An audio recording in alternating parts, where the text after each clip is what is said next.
Okay. Um, Just Marina, just Marina, aga po sa Indogabos, and good evening there in the US, and good evening, good afternoon, good morning sa iba-ibang parte ng mundo. So I'm Erljan Hernandez from Museo de Isarog at PSU, and I will be the moderator for this morning. So may I remind everyone sa ating Zoom and Facebook participants that um, we are recording the lecture, and yeah, naka-live po tayo sa Facebook. So, Earl, are you talking? I can't hear anything. naririnig na po ako. Can you hear me now? I can. Okay.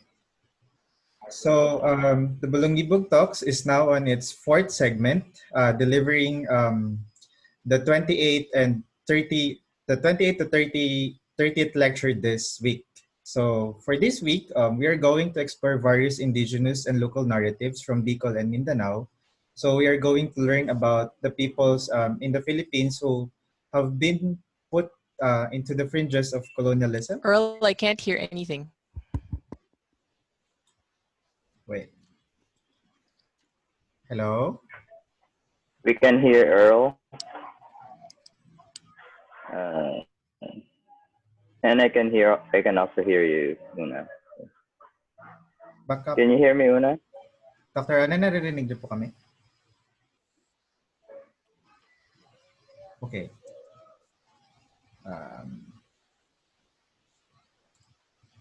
Dr. Ana?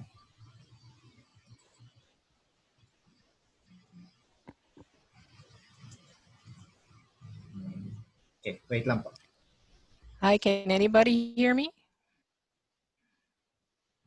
Okay. Wala akong naririnig. Baka po sa... Okay, I can't hear Earl. Nako. Can you hear me, Una? Okay. I can't hear any audio at all. No lag, nothing. Okay. Dr. Ana, sa may dito po sa baba po ng Zoom, meron po yung parang microphone. Click niyo po yung may pa-arrow na pa-down. Wait, hindi na nga pala kami narinig. Wait.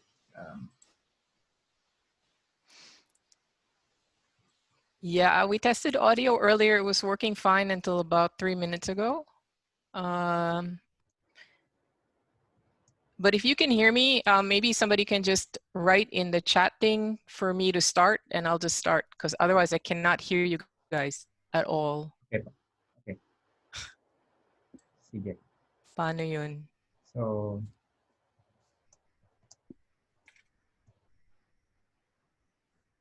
wait. How about now? Can you hear me? Can somebody talk? naririnig ka po namin. Okay, there. Okay. Okay. Ay, nako. Sorry. Okay. Let's continue our introduction. Okay.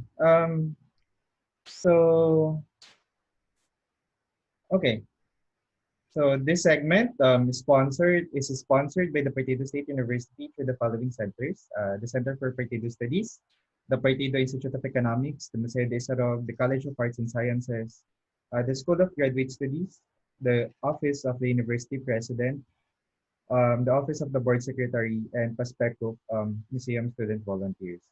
So our guest speaker this morning is an Southeast Asianist specializing in the ethnographic and archival study of Southern Philippines, in particular its indigenous non-Muslim minorities known collectively as the Lumad. To date, she has worked primarily with the Higaonon Lumad of Northern Mindanao, but also studies the experiences of comparable indigenous minority groups regionally and globally. At UCLA, she teaches classes on Southeast Asia, indigenous peoples, and the Philippines. Before joining UCLA in 2019, our speaker was at the National University of Singapore, where she was an assistant professor in the Department of Southeast Asian Studies and also served as the faculty convener for the Religious Studies minor program and as the Philippine Country Study Group coordinator for the Asia Research Institute. She was also previously a Storm visiting professor at the University of Toronto, Department of History, a fellow of the American Association of University of Women, and a graduate research fellow of the U.S. National Science Foundation. So, everyone, I am pleased to introduce you Dr. Oona Paredes. Hi, thanks for having me. I wanted to thank all the sponsors, especially Partido State University and the museum for hosting these Balongibog Talks, and for Earl John for inviting me to be a part of this series. And also special thanks to my colleague here at UCLA, Professor Acabado, for encouraging me to participate. So thanks for the intro. I also wanted to tell you a little bit more about myself. I'm originally from Medina Misamis Oriental in Mindanao, and I moved to the US after high school. But coincidentally, I once lived in Naga when I was very young, and I went to St. Joseph's School for 2 years for prep and grade 1. So I just wanted to mention that. Um, okay, so with this webinar, I wanted to present two notable traditions involving epidemics in North Central Mindanao during the colonial era, and discuss their significance to modern day Lumad communities. The Ulaging epic is one of them, and it's found widely among the Higaonon and closely related groups, especially Manobo-speaking groups, and it's possibly dating back to the Spanish colonial era. And the Tummud Movement is a millenarian movement which was documented contemporaneously by an American ethnographer for the Agusan Manobo. Both of these events tell us about a mysterious epidemic disease which became a driver for major social, political, and territorial transformations in the Lumad world before the period of Philippine independence. So I have three main objectives with this talk. The first is to put epidemics in historical and cultural perspective in light of what we're experiencing around the world today. And things are particularly bad, especially in the USA, but also in the Philippines. And so I hope to contribute some insight to this situation. Another objective is to put the Lumad experience in perspective. My research, as Earl John mentioned, has focused primarily on the Higaonon ethnic group, and it's one of many Manobo language groups in northern and central Mindanao. So when I speak of the Manobo language groups or Manobo ethnic groups, the Higaonon are included in them, even though they're not called Manobo.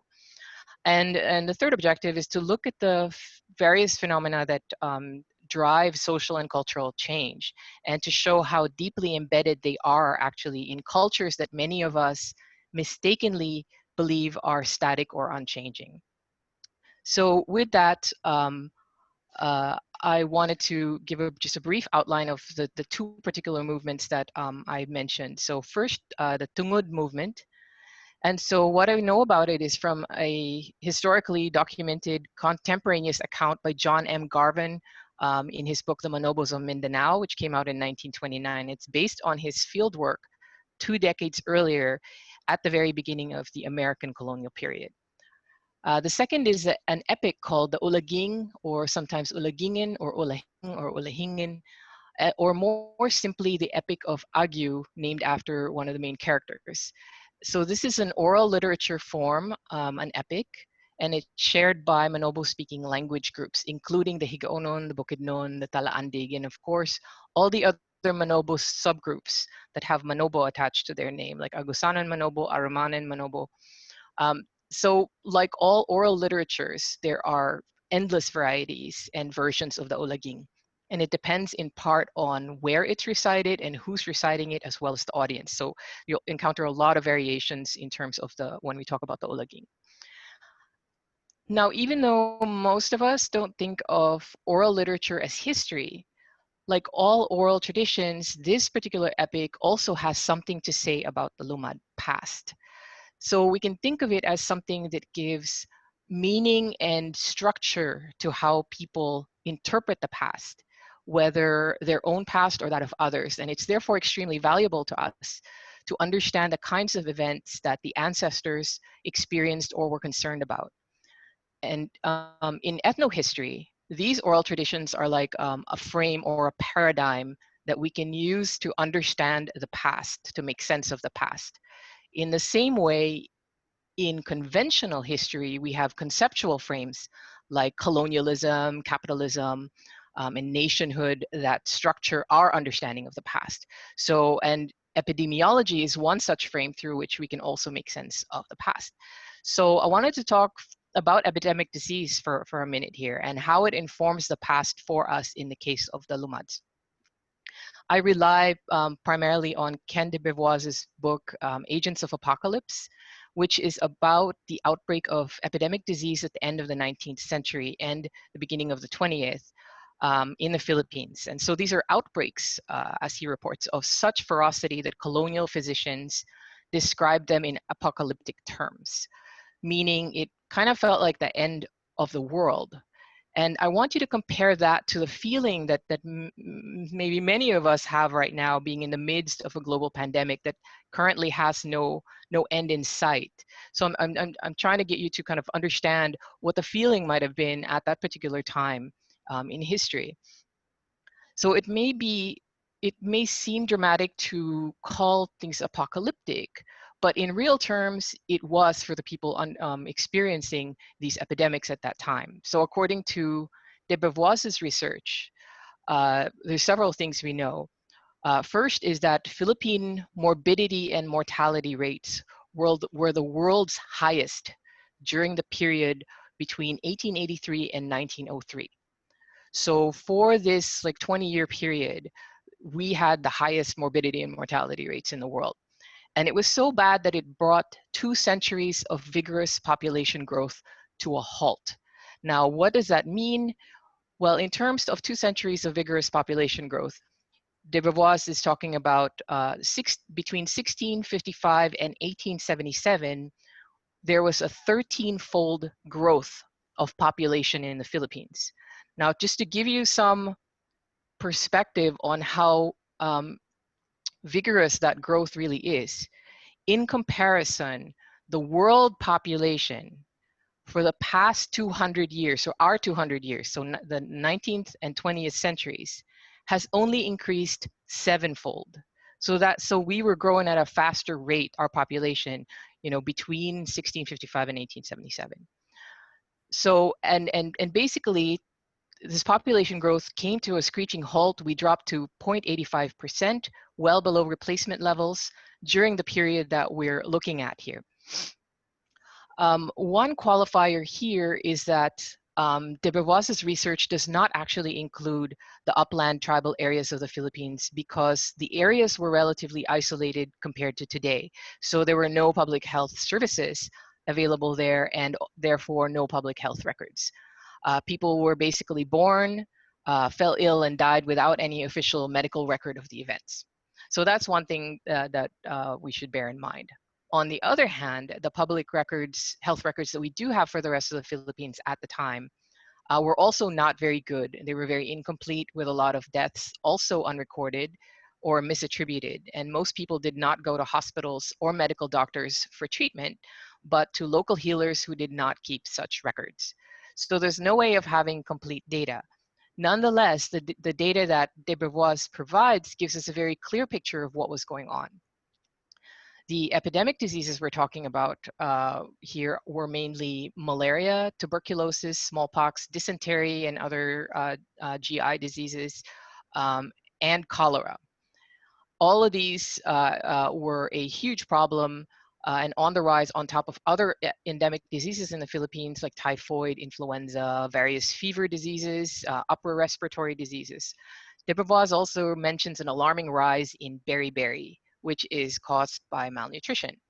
And he says that it's a result of the spread of cash crop agriculture at the time, which was a major transition in the Philippines from subsistence agriculture. And this was happening all over the country. We know, despite their relative isolation, that the Lumads were affected by all of these diseases because they're mentioned in historical accounts in passing, especially cholera. And the Lumads were also involved in cash cropping, although to a much smaller scale than the lowland populations.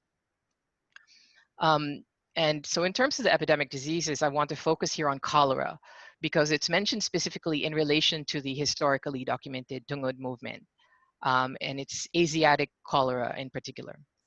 So what is it? It's a bacterial disease that back then had a very high fatality rate.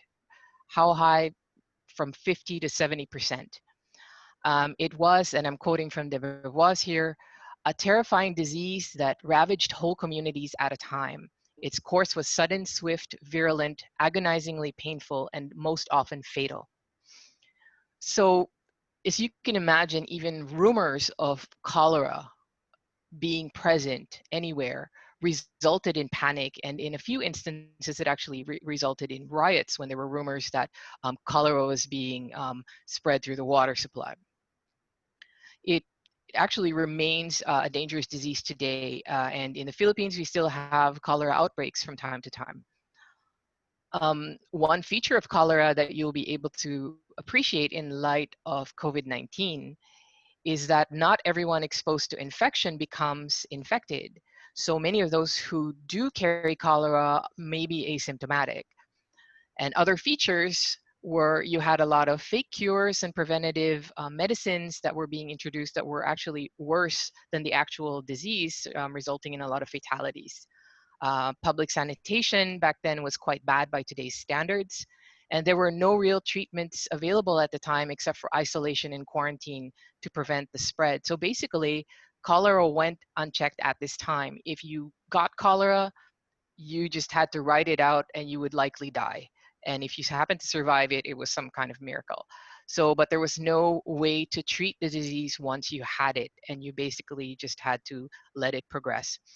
So if you can imagine back then, it's like COVID-19 in terms of the spread and intensity and the fear like we have today, but without any hospitals, without ICUs, no advanced medical knowledge, no way to test until you had symptoms that showed up just hours before certain death, almost certain death.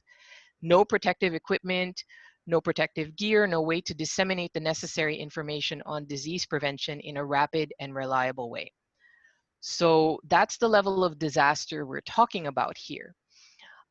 There was a worldwide cholera epidemic in the 19th century, early 19th century, which returned several times to Asia, throughout island Southeast Asia, and in the mid-1860s, it finally spread all the way to Mindanao, primarily by way of Zamboanga, which was a center of commerce.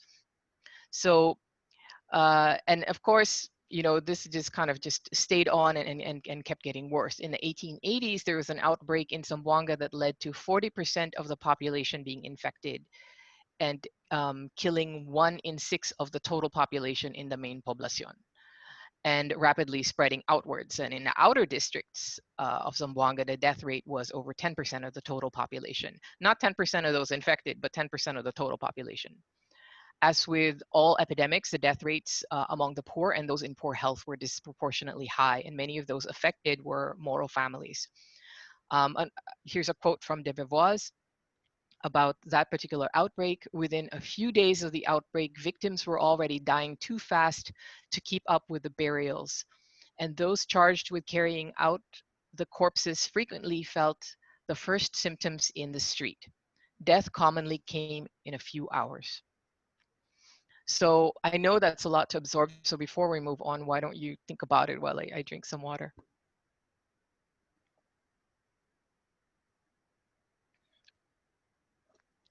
One interesting note in de Beauvois's chapter on cholera, he notes that in Zamboanga, in response to the outbreak, boatloads of food were taken out to sea and overturned so that evil spirits would let them live in peace, but to no apparent avail. And so this is what I'd like to turn to next. At the time, despite science already having the germ theory of disease, most of us in the Philippines, in fact, most people in the world, still had, our own cultural theories about disease and illness that gravitated towards the supernatural. And this wasn't limited to the so-called primitive Lumad groups. We know that Moro groups, mainstream Filipino groups also thought this way. And many of us in the Philippines still regard illness and disease as having some kind of spiritual or supernatural aspect, despite our widespread reliance on and faith in modern medicine. So people in Zamboanga making offerings to angry spirits as a way to fight an epidemic, despite um, uh, uh, despite its in what uh, lack of efficacy, should not seem so silly or surprising. Um, I would say that it was at that particular time, a perfectly logical thing to do, a perfectly logical way to react. It's like praying even as you rely on antibiotics or other advanced medicine. You're covering all the possibilities. So if you can imagine the appearance of a disease like cholera in the uplands and its subsequent behavior as an epidemic, it's mysterious, has asymptomatic spread, rapid supernaturally as being caused by spirits acting out in anger. The kind of fear and panic that this would have generated is something that we can all easily imagine. With that in mind, I'd like to turn first to the Tummud Movement, which took place over several years around the first decade of the 20th century. Um, what I know is from what's described in detail by the American anthropologist John Garvin in chapter 29 of his book, The Manobos of Mindanao. And he refers to it as the Great Religious Movement of 1908 to 1910.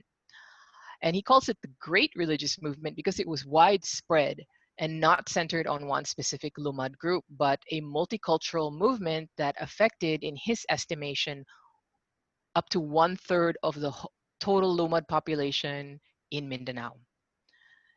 So this is a quote from Garvin. Among the Christianized and non-Christianized Manobos, Mandayas, Mansakas, Mangwangans, and Debabaons, I only know of a few men and of not a single woman or child old enough to walk who did not participate in it, end quote. He says it even had a few Bisaya adherents. The origin of the Tummud movement is quite interesting. So it supposedly started with a Manobo man named Mapakla, alias Meskinan, and he reportedly came down with cholera. The only thing anyone could do in the face of cholera at the time, as I've already mentioned, was to flee. So Meskinan, or Mapakla at that time, was abandoned by his relatives and his community who were fearing for their lives, at this supernatural deadly disease. So what happens then? 3 days later, he seems to recover and he appears to his relocated community, apparently healed, and he says he was healed by a benevolent spirit that he says had a supernatural cure for not only this disease but all suffering. He also warned of an apocalypse coming, the end of the world, and he had commands from this benevolent spirit that people were supposed to follow. So in this respect, Mapakla alias Meskinan is behaving very much like your standard sort of prophet that you see around the world. So according to Meskinan, the world was going to end, and if you wanted to be saved, you needed to take certain precautions to save yourself. And so some of these precautions included killing all your animals, or else they will end up devouring you, to stop planting or tending to your crops, and to devote yourself exclusively to certain religious rituals dictated by the spirit. And of course, all of this is revealed through Meskinan as the prophet. Other elements of the movement included offering your heirlooms and other material possessions, as well as food and other resources to Meskinan through his priests to maintain the movement. Meskinan himself was reported by eyewitnesses, including people that were known personally by Garvin at the time, as being truly a deity whose body was reportedly golden, like shining gold, and totally free of disease or deformity, and that he no longer needed to eat or do normal human functions. So the quote is, he ate only the fragrance of offerings made to him. So what this means is that he was said basically by followers to be immortal. The reward for being a loyal follower of the Tummud movement was that you would be spared from death and further suffering at the end of the world. So here's the quote explaining the significance of that from Garvin. All would live a life of darkness and despair, but those who had complied with instructions would be saved. Their bodies at the moment of the fall of the world would become golden, and they would fly around in the air with never a care for material wants, the men on their shields and the women on their combs. So basically they would fly to the heavens, whole, immortal, golden, and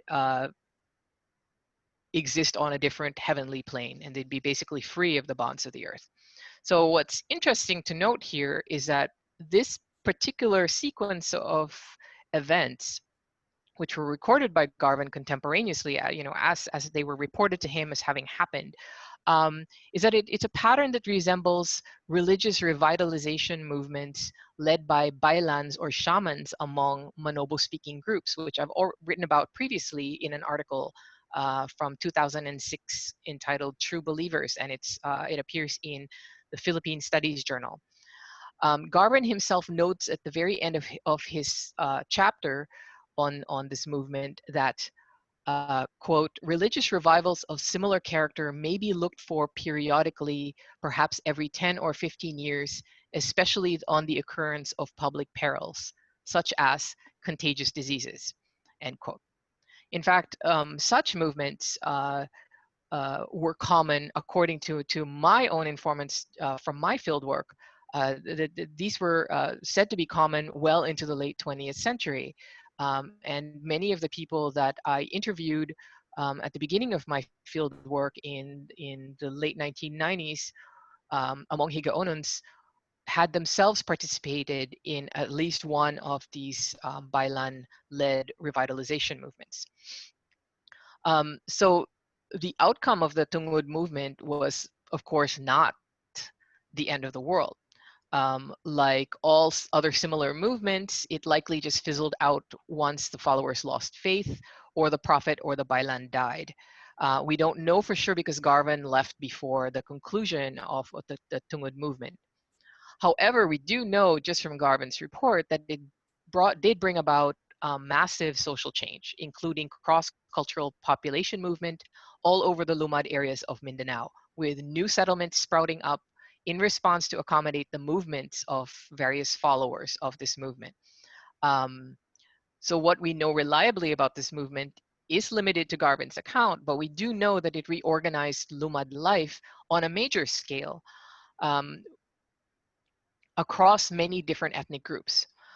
In other words, it was a social movement that was triggered by cholera that resulted in massive social and cultural change. And so this is a point that I want to get back to later. I want now to turn to the Ulaging, which, as I've said before, is part of oral tradition and not from conventional historical records. The recorded versions of the Ulaging that we have are all from the latter half of the 20th century, mainly from the 1960s onwards. So I rely here on the work of many local scholars who've done extremely valuable work, including Elena Maquizo, whose work on the Ulahingan among the Araman and Manobo is the most extensive of all. I think she has 3 separate books on it. We have the work of Francisco Polenda, Ludivina Opeña, Victorino Saway, Maria Caseñas Pajo, and others. Pajo herself writes about a similar movement, but based in Bohol. So that particular thing is quite interesting, and I'm still not sure what the links are between Mindanao and Bohol in that respect. So about the Ulaging, the particular events of the Ulaging, in theory, this is a story and a tradition that predates the Tummud movement. In fact, the narratives are always about stuff that happened during the colonial period. It's also a true epic, a true oral literary form with so many storylines. It's very well developed. It's very sophisticated in narrative form. and it's widespread among Manobo-speaking Lumad groups, including the Higaonons. For this reason, it's presumed to be of significant antiquity. However, in truth, we do not know when the Ulaging originated. It very well could have come after the Tungud. It could, in fact, be the original Manobo narrative of the Tummud movement. It's not mentioned in Garvin's account, notably, although it could have been simply because he did not know to ask about it. His book is otherwise extremely detailed, and maybe in pursuing all those various details about material culture and other practices of the Manobos, he didn't get around to asking about their epics, because that would have required, probably decades of work to even just get any of those things down. So I'm really not sure when it originated or what the source is. So what's the Ulaging story? So here's my oversimplified summary. It's the Twitter version of the Ulaging. So the Ulaging tells the story of Agyu and his relatives and allies as they make their way from the coast of Mindanao, the northern coast of Mindanao, to the interior of Mindanao, where ultimately they are saved by supernatural beings who rapture them, basically lift them physically up to a heavenly immortal plane where they continue to have adventures but have no physical suffering. That sounds familiar, doesn't it? The Ulaging takes place at a time when there's great hardship in the world. And so what kind of hardships are we talking about? There's different versions, of course. Different versions mention different hardships. So political hardship under Spanish colonialism, the collection of taxes. That's one very popular one. And of course, there's disease, outbreak of disease, drought, famine, raids by Moros or by Spanish troops, Chinese price gouging on the coast, where they raised all the rates in the stores so people couldn't afford basic foodstuffs, Japanese invasion during World War II.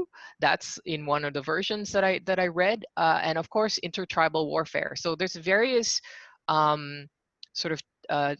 there's various hardships mentioned as being the sort of wider context in which the Ulaging takes place, depending on who's doing the storytelling. So Agyu and his community basically flee to the interior to avoid this hardship, whatever it may be. Now, one key part of the story is in the sub-story called Mungan. And it's basically, Mungan is a woman who's the wife of Banlak, who's another major character. I think he's the brother or cousin of Agyu.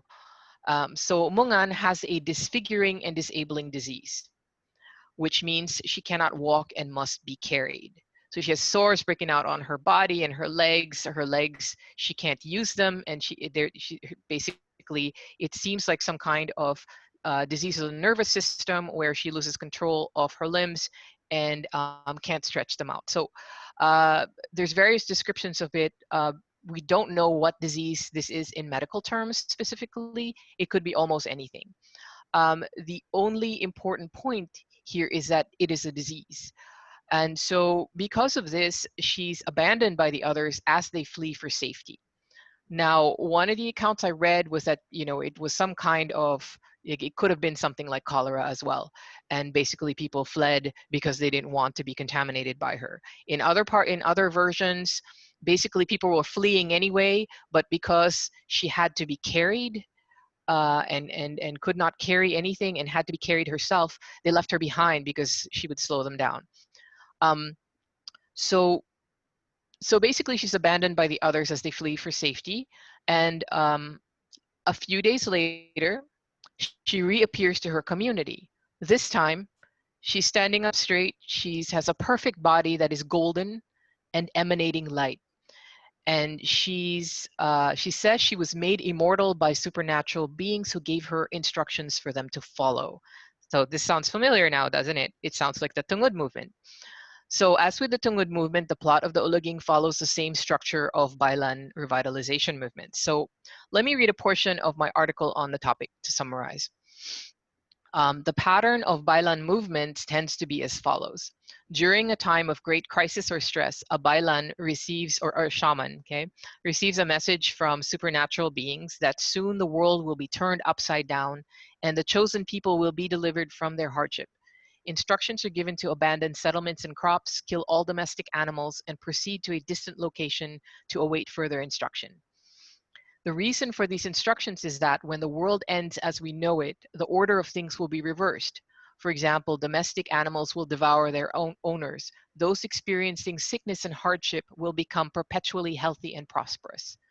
With this prophecy, the Bailan leads his followers to paradise, where, if they follow his instructions, they would become libong, which translates as either raptured or uh, um, Father Vincent Cullen, a Jesuit from in 1973, translated libong as instant happy immortality. So after they become libong, they become immortal and are no longer dependent on food and drink. So this transformation will reportedly take place when followers enter paradise either by being lifted through a hole in the sky or walking into a secret opening in a mountain. This mountain is said to be somewhere in Mindanao, most often reckoned to be Mount Balatucan in the Pantaron Range between Bukidnon and Misamis Oriental, just for the record. And so such movements are revitalization movements that are millenarian in character, meaning that they are about, in Anthony Wallace's definition, an apocalyptic world transformation engineered by the supernatural. The key word here is apocalyptic, a situation of world-ending crisis and radical social change. So I want to emphasize this because a common stereotype of indigenous peoples, such as the Lumad groups, Cordilleran groups, and other IPs around the world, is that they are resistant to change and are extremely traditional, even archaic in their cultural practices. In the Philippines, it's a common belief that the cultures and traditions of IPs are somehow still pre-colonial and that we can see in them an exemplar of pre-Spanish Filipino cultures. This is a very widespread stereotype. We perceive them as being untouched by the radical transformations of colonialism, Christianity, and Westernization. However, in my own research, I've found that the deeper you delve into Lumad traditions and history, specifically the Higaonon Lumad oral traditions, which I'm studying now, the more you find that they were in fact profoundly transformed by all the same things that transformed all Filipinos. The only difference is that their experiences varied in key ways, resulting in a slightly different outcome. In other words, just because they look very different from mainstream Filipinos today, culturally speaking, it doesn't mean that they did not also experience radical changes over the past 4 centuries, the past 4 centuries of colonialism and Westernization. In fact, the oral histories of the Lumad are filled with narratives about radical social change, beginning with this epic, the Ulaging. And there's a lot of narratives about this, about radical religious movements that resulted in people migrating to different parts of Mindanao, not just in the Ulaging. They also have it in their genealogies. So, and furthermore, their genealogies actually memorialize ancestors who introduced new practices and led them to new territories and new settlements. They don't commemorate the people who avoided change. And this is something that I think is a very, very important point for people to understand about the Lumad and about Lumad history. In the Ulaging epic itself, the place where the people of Agu wait for immortality is called Nalandangan, which is described by Mardonio Lau, a professor from, I think, Muswan State University, or he used to be. So it's described by Mardonio Lau in his book, Bukidnon in Historical Perspective, in this way. He describes it, and I'm quoting from a recital of the epic, describing Nalandangan. Stayed there, they were not the same. They were not alike. There were those who were rulers. There were those who received tribute. Now, that from that very small verse, and also drawing from sort of the rest of the epic, this basically describes in a nutshell a very large multicultural community that had been drawn together by a religious movement based on the preaching of Mungan, who was transformed into an immortal being after being riddled with disease. So you can see all these parallels in terms of the Tummud movement and the Ulaking. So let me stop here and bring us to a sort of concluding point so we have time for questions. Okay, so getting back to the late 1800s and early 1900s with deadly outbreaks of epidemic diseases that eventually reached Mindanao. When you think about it, even without what was going on in the Tagalog Revolution at the time and half of the catastrophic period, epidemiologically speaking. We also know from various accounts that people were dying in the upland areas around this time. So we know this from a famous account by a Frenchman explorer named Joseph Montano. And Montano says that that basically the area was sparsely populated because there was so much death. But he said that this was due to revenge raiding between tribal communities. He doesn't mention epidemic disease at all. However, in Montano's, so let me quote from Montano's analysis that, quote, the interior of Mindanao was on the verge of depopulating itself through intertribal warfare. I mean, that's basically what he says. That's his analysis. But he was there just for a very brief period of time, just going through the interior as an explorer. He didn't stay for months. He didn't stay for years. He just basically made his way through and then wrote a little account about it. So there are a lot of questions here that his account leaves us with. Did this depopulation result really from warfare? Or did the warfare result from instability brought on by epidemic disease? Or did raiding simply exacerbate an epidemic situation? What we can probably say is whatever the situation on the ground at the time, it was likely intensified further by colonialism and the transformations that we know of from history. But basically the depopulation of the interior of Mindanao coincides with this period of epidemic disease. So there's very little doubt in my mind that this was due to the outbreak of diseases, and most particularly cholera. And it probably informed a lot of things that were to follow and maybe spurred the creation of this epic as well.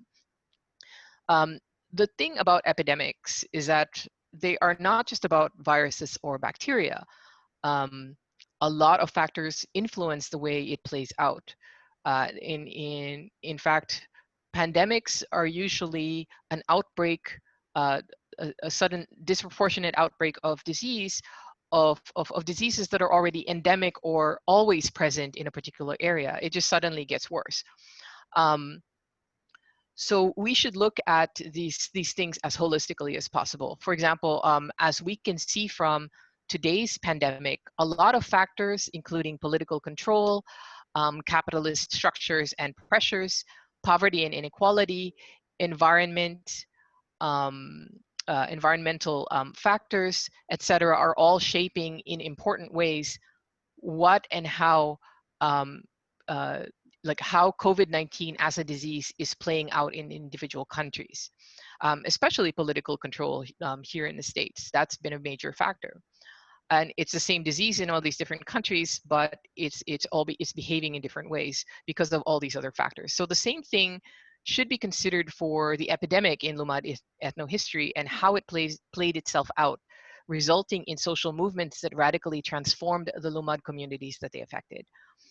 We know capitalism is one trigger for epidemic disease. This is also true of colonialism, of ecological and social disruption, anything that causes imbalances, instability.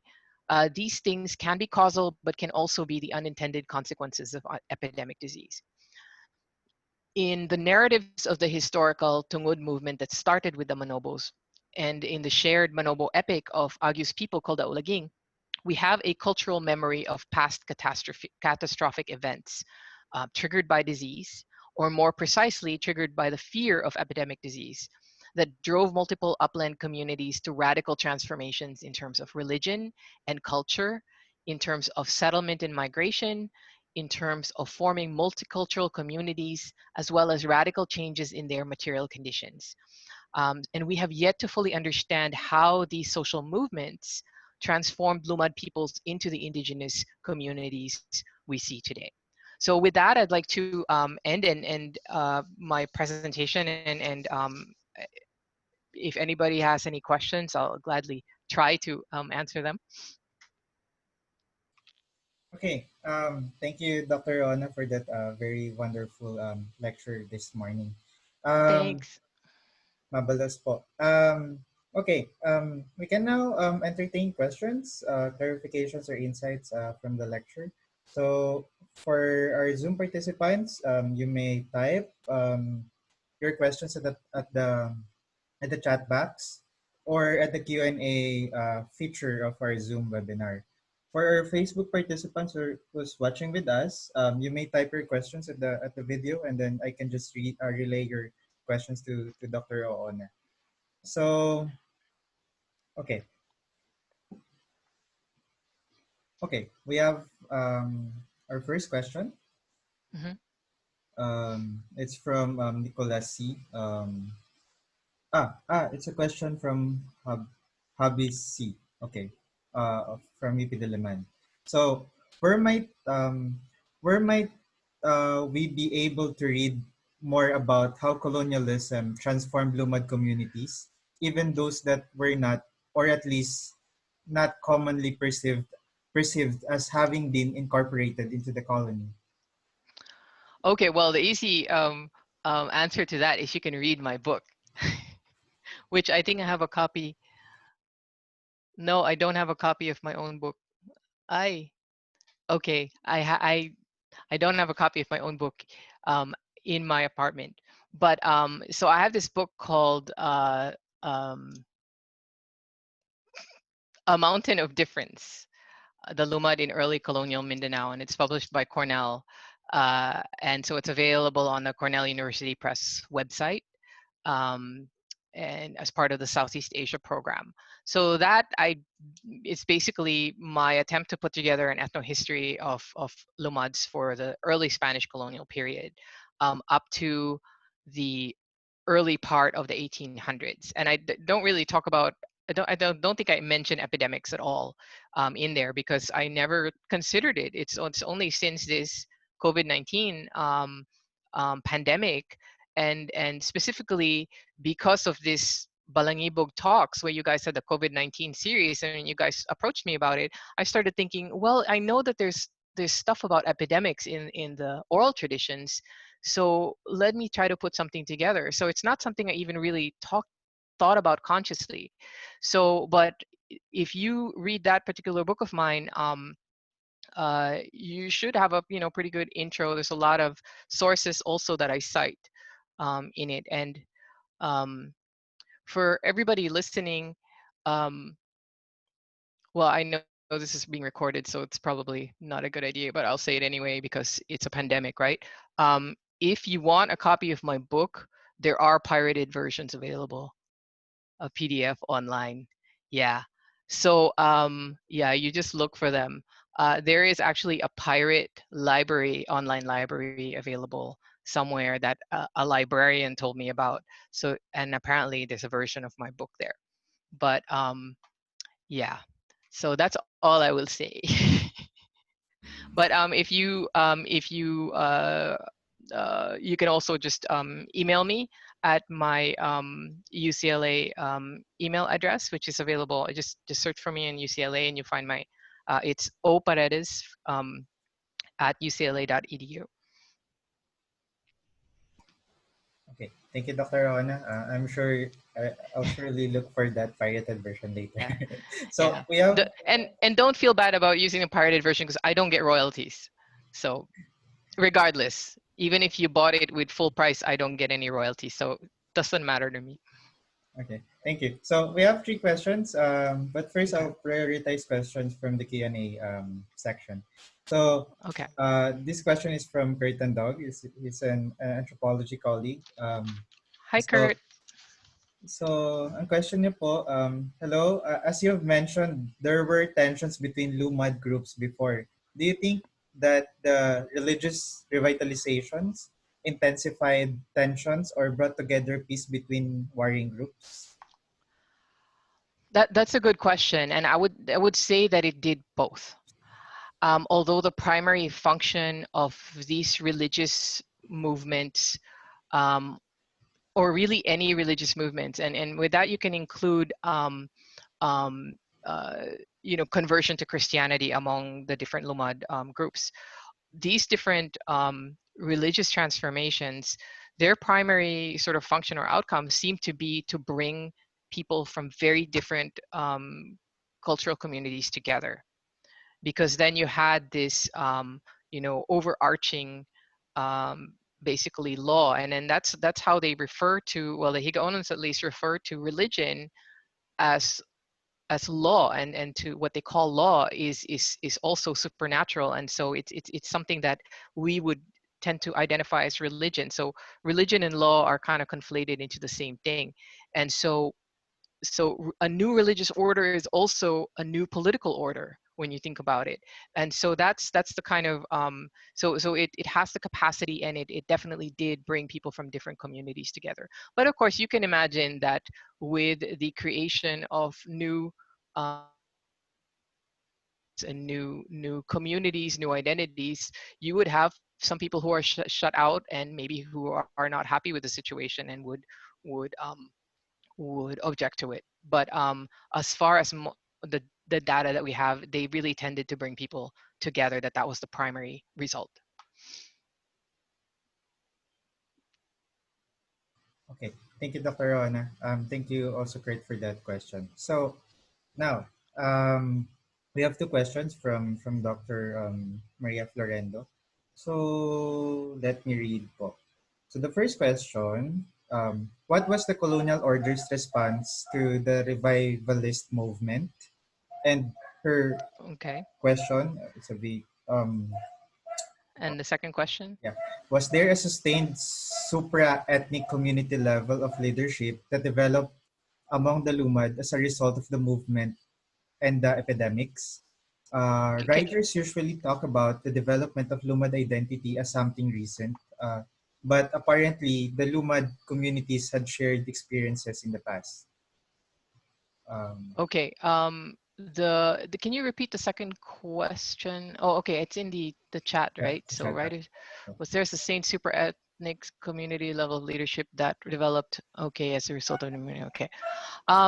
Well, let me answer the second question first. So, as far as a super ethnic community level of leadership, as a result of the movement and the epidemics, I would say that yes, at least temporarily. But as soon as the Tummud movement or any of these other Bailan led movements fizzled out, um, because people kind of were just gave up or lost faith, um, or died, then it would have fallen apart. So these things were temporary, and so that would be my answer to that particular question. But we do know that there have been instances in the past of different Lumad communities, usually of the same language group, same ancestral groups or whatever, but or neighboring groups getting together and forming at least temporary hierarchies for political purposes. And so we have that sort of deep in the history of people in Bukidnon and Misamis Oriental, the Higaonons, and the Talaandig as well, that they had these sort of capacities to kind of click together like sort of Lego blocks, if you think of it, and then you had people who at least temporarily would kind of be in charge. But there's not very much documentation about this. A lot of this comes from oral tradition, and so we're just sort of supposing that it trying to just sort of extrapolate from that. The other question was, what was the colonial order's response to these particular movements? Now, there's no record of what the Spanish colonial government did in response to the Tummud Movement. And it's probably because it was happening deep into the interior, away from the what people were called Christianized sort of towns, on the coast. And that's where the focus of colonial power and authority and incorporation was. People generally fled into the interior to avoid colonial authority, even if only temporarily. But we also know that even in previous centuries, so like the 1600s, there were these kinds of movements. And I think that as long as they did not have any kind of direct confrontation with uh, any colonial agents like missionaries or anything, then nothing needed to be done. So we don't have, at least none that I know of, a record of how these communities, how the Spanish colonial order responded, if they even responded at all to any of these movements. So the only reason why we know about Tungud is because there was an American anthropologist who deliberately went into the interior to try to record what was going on. So sorry, I should say American colonial response to that, right? But as far as earlier, um, there's no mention in Garvin's account about how the American colonial order responded.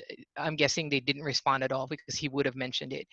Um, and then with this, in the Spanish period, we know that there are mentions of these various sort of bailan movements mentioned in passing by various missionaries, and that's only because they encountered them. So we don't know about the stuff lost in the fog of history. Okay. Oh, I should probably add that I'm guessing that you asked that question about the colonial order's response because, like in the work of say Ileto, right? Various religious movements were very powerful in terms of native resistance to colonial power. Um, this does not seem to be the case among the Lumad as far as I know right now. Doesn't mean that that's really the case. It just, all I'm saying is that I don't have that kind of information and I haven't seen any data to show that yet. So, but there's still a lot of stuff to explore. Okay. Thank you, Dr. Rona, and thank you, Dr. Ferrendo. There's a follow-up question from Dr. Acabado. Sir, babasahin ko na lang. Okay, Yeah. I'll read it na lang.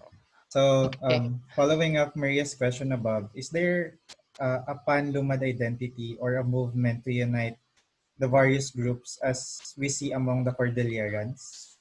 Po, yung tanong ni Sir Bupay. Okay. Well, historically, no. But if you're talking about the present day, um, there are panlumad conversations, and people are beginning to refer to themselves as lumad, and kind of speak about themselves kind of more kind of in unity with other lumad groups. But people's primary identities are still very much not even their ethnic group. So I'm speaking like my direct experiences with Higaonons. Um, a typical Higaonon person, might to someone like me would say that they're Higaonon, but their primary identity is to their home territory, so their domain, their ancestral domain. That's still their primary identity. Higaonon is only used when they're dealing with people who are not Higaonon. And then when they're dealing with mainstream Filipinos, maybe people who they assume are not very knowledgeable about Lumads in general, they'll just call themselves as Lumad. But I do predict that over the next generation or so, this will definitely develop.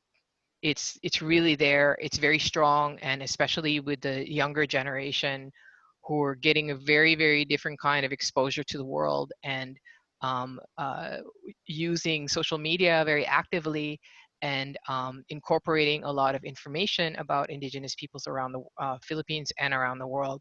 They are growing up in a very, very different environment and seeing themselves more as having the same kinds of issues and the same kinds of struggles as other people around who are not part of their same ethnic group or their domain. So that kind of thing I think is developing, and it maybe in 20 years we'll see it come out suddenly very strongly.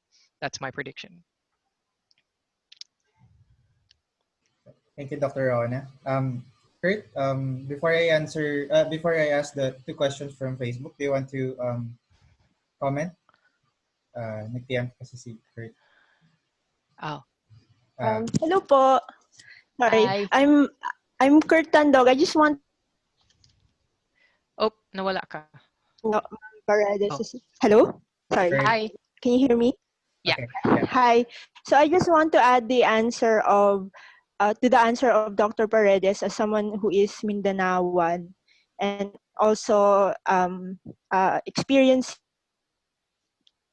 or observing the Lumad experience. No, so from what I have observed, there is still assertion among certain groups to be distinct, but also there are what do you call this, unities in terms of issues. So for example, in terms of asserting their identity with the Bangsamoro, with the BOL, Bangsamoro Organic Law, there have been unities between that Tiduray and the Manobos. But also, for example, in Lakbayan, we see the Lumads coming together and protesting and asserting their rights as a Lumad group. So that's all. Thank you. Yeah. Thanks, Kurt.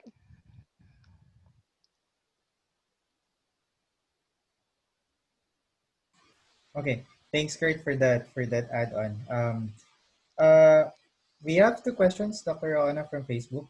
The first question from Professor Leia Abayo of PPD, if I'm not mistaken. So I believe you've mentioned this a while ago, but let me just ask the question. So can you talk more about the roles of the bylan? I'm curious if there are continuities. If yes, in what forms? Whether in the case of epidemics or in health issues as told by the Lumads. Is it, you said the roles of the bylans? Bylans. And she's curious about its continuities and how does the bylans uh, in what forms that these bylans were able to continue. Okay. Yeah. And So whether in were the there, case of epidemics or in health issues as told by the Lumads. So, okay. And then is there a second question? I thought you said there were two questions. the No? second question is from Professor Luquias from Ateneo de Naga. So I regret missing almost half of your talk, Dr. Paredes. I might have missed the answer or clue to my question, which goes, have you seen in your studies certain concepts which embody the Lumad's principle on disaster resilience in history?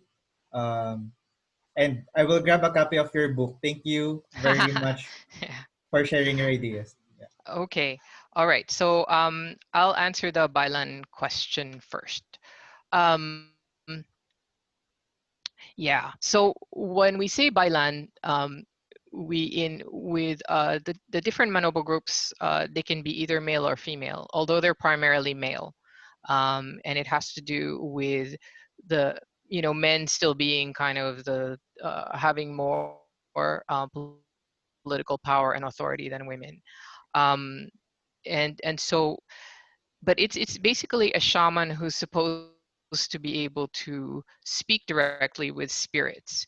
And there are other religious leadership roles and religious roles involving healing and other things that are not that don't involve a bailan.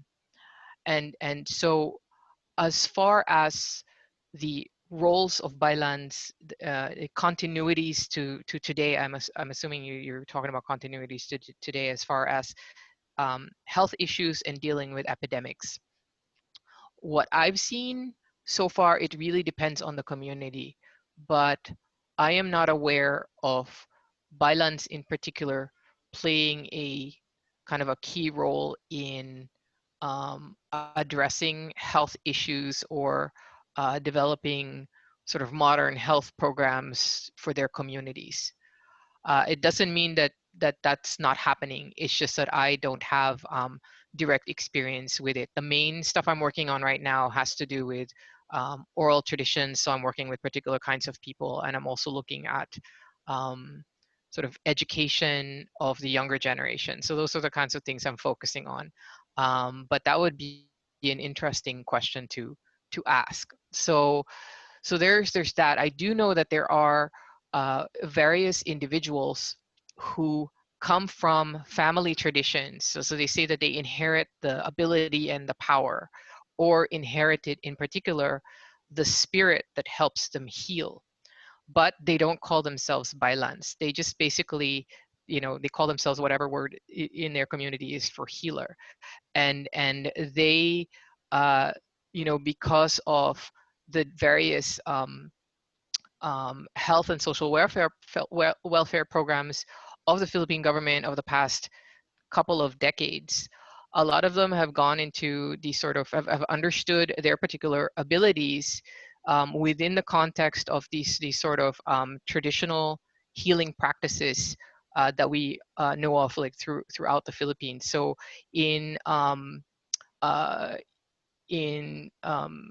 northern Mindanao with Visayan Cebuano culture, you have this practitioner called the hilot, right? And so it's basically a healer who traditionally at least had some kind of supernatural powers or abilities or gifts to be able to heal people, where they would absorb people's negative energy or whatever, deal with the sort of the bad supernatural stuff that was affecting someone, that they were supposed to be supernaturally sensitive to it.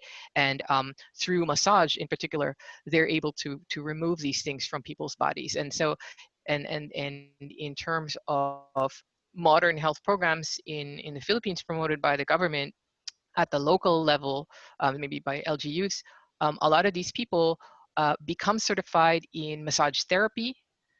They get some kind of medical background to it, and they get a certificate, and they become sort of legally certified as a massage therapists, dealing particularly with sort of, uh, you know, the main kind of illness is called piang. Basically, if you got some kind of injury, supernatural or otherwise, then they deal with it through massage therapy. So a lot of the Higaonon healers that I know of have kind of um, um, become enmeshed in that particular system. But none of them talk about themselves as bailans. As far as I know, bailans themselves tend to remove themselves from regular society. And they tend to kind of be isolated because they're more supernaturally sensitive, and they're still regarded with a certain mystique. And so bailans still have some kind of power and mystique in Lumad communities, but it again depends on the community. So that's my answer. It's kind of all over the place, but I don't know more than that. So I don't want to go beyond what I know. With regard to the concepts that embody principles of disaster resilience.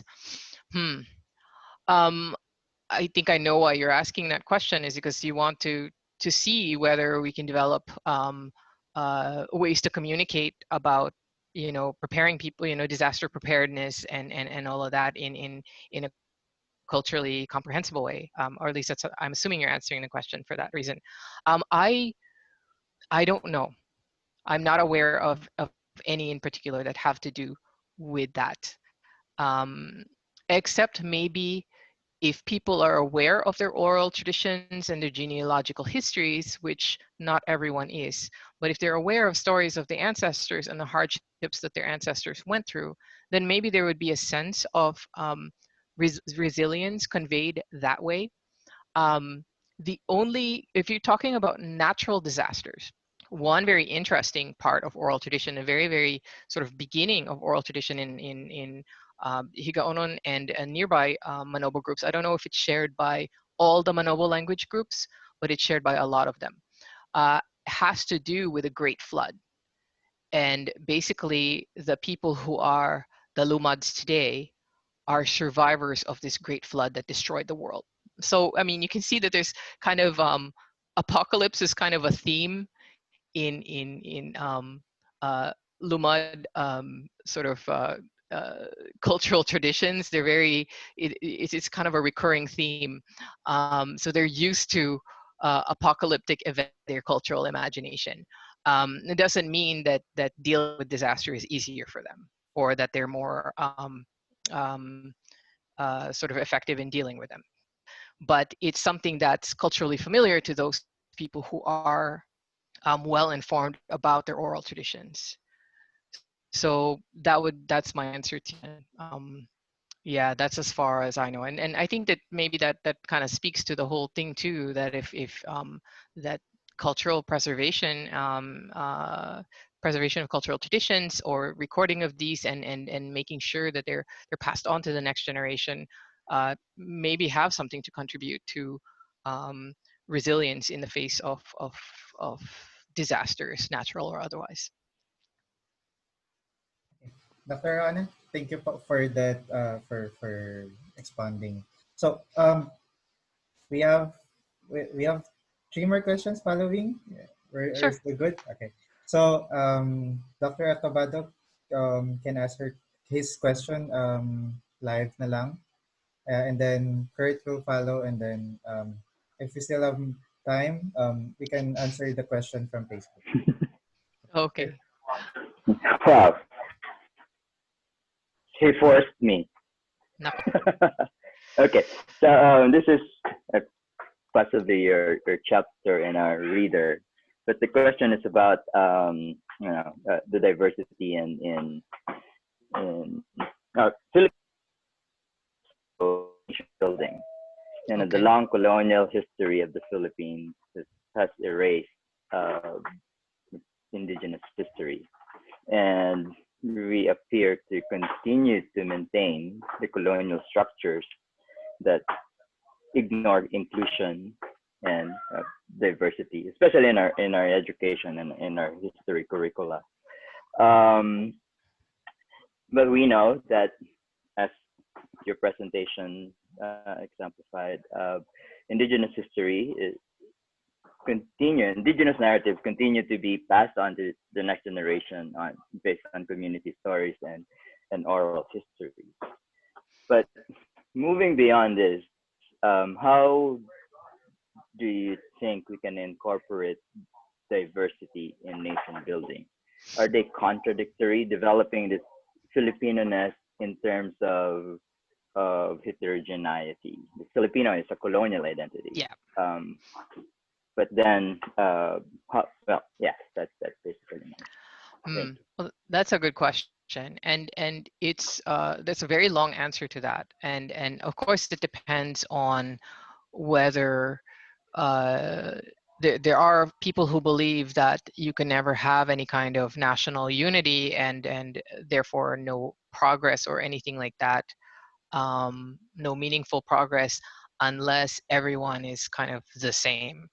And the thing about that is that if you look at history or any history anywhere in the world, we know that the constant in terms of human history, and this is not just modern history, but going back far, far in time, as far as any kind of history, oral history, conventional history, archaeology, we know that um, sort of the meeting of different cultures, people of different backgrounds, multiculturalism seems to be more of a constant. And it's something that's always present. It's never kind of like an unusual occurrence. Um, and so I mean, of course, you have populations that would have, maybe been in isolation for a very long time, but and those are kind of, logistical constraints that result in isolation. But beyond that, there's always cultural interaction, cultural sharing. We know that syncretism is more of a constant in terms of religion, in terms of culture, in terms of language. There are no pure cultures, pure religions, pure languages. So if we kind of have sort of broader knowledge, and it's easy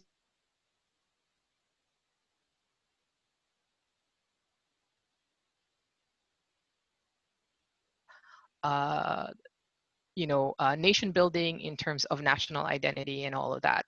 And for me personally, okay, acknowledging diversity, Philippine national identity, and to be very compelling and potentially very powerful. Why? Well, as I said, Filipino is a colonial identity. It's a result of the colonial experience, okay? But it was not imposed on us by the Spaniards. It's something that we eventually kind of co-opted for ourselves, right? Because who were the original people called Filipinos? Back in the 1600s, the referred to as Filipinos who were born in the Philippines. We were Indios, okay? We were Indios, we were not Filipinos. But it was only later on, like sort of towards the end of the 1800s, that we, the label Filipino started to be kind of co-opted by people in Manila, people, sort of thinkers and all of that. It started to be this sort of bigger idea. And if we look at it that way, then we can see that the idea of the Filipino is really, yes, okay, you can say it's colonial and you can kind of put it down that way, but you can also say that we became Filipino because of this sort of passage through this colonial experience. And so for me personally, when I was working on my thesis, which became the book, A Mountain of Difference, one of my sort of um, goals there, sort of really deep-seated goals, was to pull people like the Lumad into uh, this whole sort of narrative about national history by showing that they were also, instead of being excluded from the colonial experience, were actually very much part of the colonial experience. They just experienced it their own way, and it's not like they were really isolated. They were actually incorporated into the colony, except that it was incorporated differently. And that's one thing we do know about the Philippines, is because of the geography of the Philippines, different places were incorporated differently and to different degrees. And so we know that for Mindanao, at least, there was a lot of contact. There was contact with missionaries. There is a history. There is a colonial experience. And the people that we know as different Lumad peoples today, a lot of their so-called traditional pre-colonial, from time immemorial cultural traditions are actually a product of the Spanish colonial period. There's some key things, and this is in my book, in the final sort of data chapter, I think chapter 6 maybe, talks about that, how these things are, I forgot my book already, I don't even remember what it says, but it's that there's the chapter that talks about how, these different elements of Spanish colonial authority were incorporated into, very deep Lumad cultural traditions, things that are very deeply meaningful to them, that they regard themselves as being from the ancestors or from the spirits. And so, that signals to me that there's really, we can't exclude them from, this colonial experience. All of us on the archipelago had a colonial experience, and this is what makes us Filipino. Okay, so the only kind of sort of group there that might be excluded are people who are more recent immigrants who did not undergo that colonial experience. That's the only kind of exception to that. But as far as anyone who's indigenous to the Philippines, whether they're classified today as IP or not, this includes the Moros as well. The Moros were transformed radically. Their world was transformed radically by colonialism. So if we look at Filipino as not the construction of the colonizers, but as the product of our of surviving the colonial experience, then I think that becomes really more meaningful and more powerful, and it also compels us to include all these different, so-called outliers who've been excluded in the past. I think it actually, instead of diluting the narrative of national history, it makes it a lot more powerful and compelling. So it makes us more, it kind of requires us to actually bond together and cooperate as a nation. So, that's the kind of my nationalistic response to that. But it said, yeah, so intellectually, I basically wanted to incorporate the Lumads into the Spanish colonial experience and show, that they did not sort of escape colonialism. They're just as colonized as we were. So that's my answer. Okay. Like pericolonialism, Sorry? like pericolonialism of Dr. Acabado.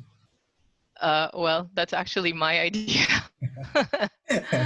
Yeah, for the record, I introduced it in that book. So no, that is not about the thing that I answered just now.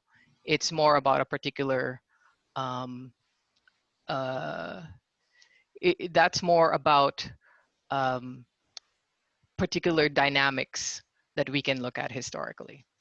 Yeah, and it has a lot to do with things that are happening today. But well, unless somebody asks that particular question, then probably shouldn't dwell on So it. we really should read that book po, Dr. Oona. Oh, So, okay. Well, it's not. Yeah, it's like I said, there's a pirate copy. okay. Great. Your questions? Again, sorry. I have two interrelated Kurt, questions. medyo So it's mahina. more of a, Kurt? sorry. Hello, rinig ba? Yeah. Okay. So I have two interrelated questions. Hello. Yeah. More about your experience as a Mindanaoan researcher. So in Mm-hmm. your book, you've mentioned about your positionality. So I would just like maybe ask you to elaborate on that. If you have any advice for Mindanaoan researchers who are struggling with their position as a Mindanaoan but not from a Lumad background. So that's the first question. And I guess the second question is, how do you deal with the power dynamics that emanate from being a Mindanaoan but not from a Lumad community as a researcher? Okay. Well, yeah, that my positionality, if you will, is a little bit more complex, because even though um, we're not Lumad, I actually have uh, sort of really deep Mindanao ancestry on my mom's side. So they were already there in like the 1700s, and it's possible that they were, or at least the ancestors of the people who were recorded in baptismal records in the 1700s may have just already been there and converted. So, but they were already Christianized from the 1700s onwards, so like early 1700s. Um, so there's that kind of deep connection, and of course growing up there, and having my hometown there, and everything, and identifying. Um, so those are things that tie me to that place, and also kind of obligate me to be as thorough and accurate as possible in my research, and be conscious of how my research might affect people that I write about. So I guess the first question I would ask you is, what exactly is your struggle? I think you probably need to understand your own identity and your own struggle first, and what are the things that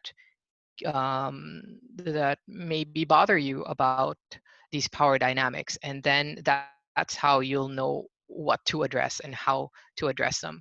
But speaking more broadly in terms of the ethics of working with uh, vulnerable, marginalized communities like the Lumad, or any IP community really, um, I think that we have an ethical and moral obligation to make sure that we follow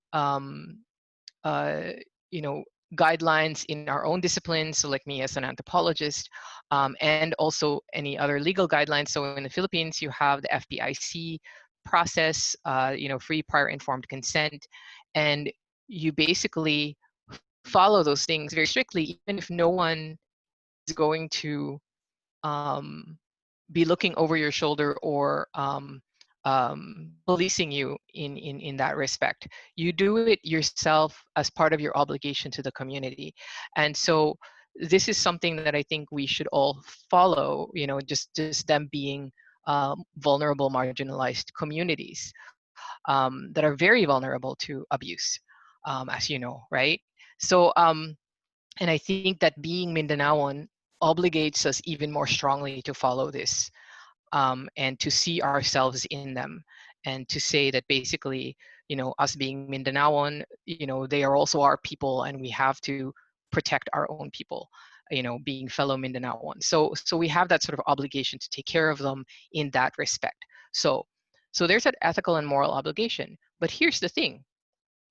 If you follow those things, they might seem like, oh my gosh, it's really hard and all of that. And yes, they are. It is tricky. It is hard.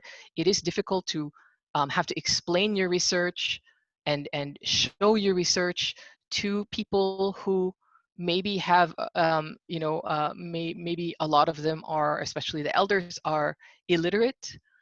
Maybe they've never even finished elementary school. So how do you explain anthropological research? How do you explain historical research or any of that stuff, social science, to people who didn't finish elementary school and maybe can't read?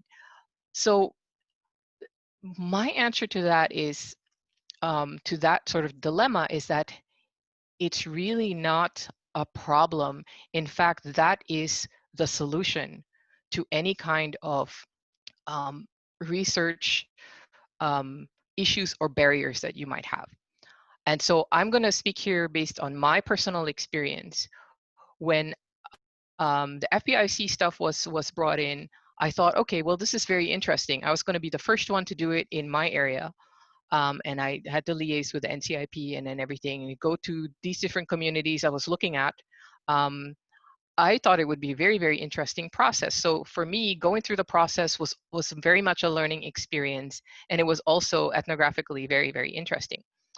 And so we went through this process of me having to present what my research project would be to 4 different communities, and entertain questions from the community, from various leaders, just sort of random people in the community, questions from the NCIP. And what I found is, of course, I had to explain everything verbally. I didn't email the proposal to them. I didn't have a PowerPoint presentation. I had to sit there and talk to them and explain it. And that really transformed my own research project in a positive way, because I basically got rid of, and pardon, gonna use a bad word here, I got rid of a lot of the bullshit that I had been incorporating in my proposal, all the theoretical bullshit. That all had to go away because there was no way to explain that stuff, and you realize that stuff doesn't matter. You start to come to grips with what's really real in terms of what you have to deal with. And you also get a preview of, a lot of times when we're working with certain theories, or we have a hypothesis about what we want to, find out or do, we're not sure if it really applies in that situation. Sometimes it's going to be like, well, I'll see if this is really what happens when you do. I'll see if this is really what's going on. You get a preview of your answer right there, because people will tell you if your proposed research is bullshit. So it was a learning experience, and it really improved my research, the way I thought about it and the way I talked about it. The other thing that I learned was that if you're able to explain it properly to ordinary people, okay, so that goes a long way in your sort of, I think, evolution as a scholar. I really believe that. If you can't explain your scholarship to normal people, then maybe there's something wrong with your scholarship, okay? So when I did that, once people understood what I was trying to do and what I was trying to achieve and what I was going to do, they asked so many incredibly intelligent, astute questions. I'm talking about PhD level inquiry into what I was proposing. Okay, their level of comprehension of what was going on and how it would play out in their community. And they were able to suggest things to me like, well, if you're going to do that, you're going to need to do this. Have you thought about that? No. Okay, well, you're going to have to do this. And so if you're going to do that, then how are you going to incorporate it into your project? And so we had to talk about these things. And because of that, because of the exchanges, um, you know, with these different communities, of course, each community was different. Some were more, interesting to talk to than others. But all of this really, really was very enriching for me as a scholar, you know, intellectually, academically. And this kind of process continued and resulted very much in a very collaborative sort of model of data collection for my project, where I needed to develop questions, for example, for a survey. And so I just say, okay, well, this is what I want to know. How should I ask that? And then people would then tell me how to do it. And they would, we'd look over these things. We'd argue over the proper way to translate the question into a questionnaire, and who were the kinds of people we could approach and not approach. What was proper and improper. And it wasn't just about sort of these were basically very, very people who were participating in the research actively in a very sophisticated way. And so that process itself, while it was so greatly enriching for me as a scholar and just really kind of like opened my mind to a lot of things, also opened especially a couple of communities to me, because then they could understand and trust what I was doing, and they knew that I was accountable to them, because we also talked about accountability. And so that was also something that came out of that. And once people understood exactly what I was doing, they felt more confident and open in terms of approaching me. And so I actually had people coming to me going, okay, are you going to talk to me are you going to interview me? Why won't you interview me? So actually people coming to me to be interviewed, instead of me having to go and beg people to, can somebody talk to me, So it was the whole thing was just positive all the way. I mean, well, the only negative was that I lost a lot of money because I had to pay for all the per diems for all the NCIP people who wanted to tag along. And of course I had to pay for all their expenses for their car and everything. And it was like complete loss of money. But other than that, all the other stuff, that to me was a real eye-opener. And so that, I think, deals with the sort of struggle and power dynamics, if you really kind of and the ethics of everything. So doing it ethically and in a morally responsible way, I think also improves your scholarship, just like being inclusive in terms of national history or cultural identity actually kind of improves the end product. So to me, that's how I that's my response to it, uh, and that's of course not limited to just Mindanaoans, um, uh, just to Mindanaoans. That's for anyone who wants to do research with vulnerable, marginalized communities like the Lumad. However, I think that as Mindanaoans, we might be sort of more sensitive and maybe more morally obligated to it. And believe it or not, some of these Lumad groups, some of these Lumad individuals will look at you and see, oh no, you grew up, you were born and raised in Mindanao. Okay, you're in a different category than somebody who came from Manila. So it still kind of matters. Your identity as Mindanaoan matters, I think, in the end. And if you demonstrate that in terms of showing respect and very ethical behavior to Lumads and other people like them, you treat them as your equal, you treat them as your people. And I think a lot of good comes out of that, and especially in terms of the end product of your research. Um, Thank you, Dr. Okay, Paredes. thank you, Dr. okay. Oona. Okay, I think that's also part of our of Dr. Oona's future webinar lecture. So Heh. para po sa mga for just who just tuned in, UCLA, NCCU, University of Hawaii, Ifugao State, University of New England, and PSU are organizing a webinar series this August.